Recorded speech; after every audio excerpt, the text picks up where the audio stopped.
વલસાડના ધારાનગર વિસ્તારની એક હોટલના પાર્કિંગમાં કાર અથડાતા બે પક્ષ વચ્ચે બબાલ. સમગ્ર ઘટના સીસીટીવી કેમેરામાં કેદ થઈ.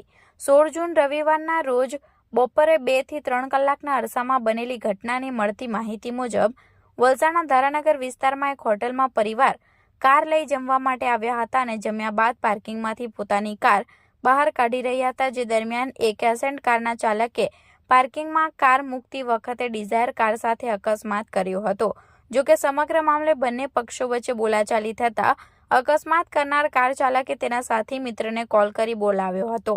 જોકે અન્ય ઈસમની દખલઅંદાજીથી પરિવારના સભ્યો રોષે ભરાયા હતા અને અન્ય ઈસમ કાળા કાચવાળી નંબર વગરની સ્કોર્પિયો કાર લઈને આવતા તેનો વિડીયો બનાવ્યો હતો. જોકે આ ઈસમ દ્વારા પરિવારનો મોબાઈલ છીનવવાનો પણ પ્રયાસ કરવામાં આવ્યો હતો, પરંતુ પરિવારના સભ્યો સહિત અન્ય સાથીઓ એકત્રિત થયા હતા.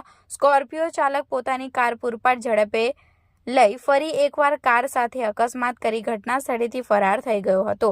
જોકે સમગ્ર મામલે પરિવારના સભ્યોએ 100 નંબર ઉપર કોલ કરી પોલીસને ઘટનાની જાણ કરી હતી.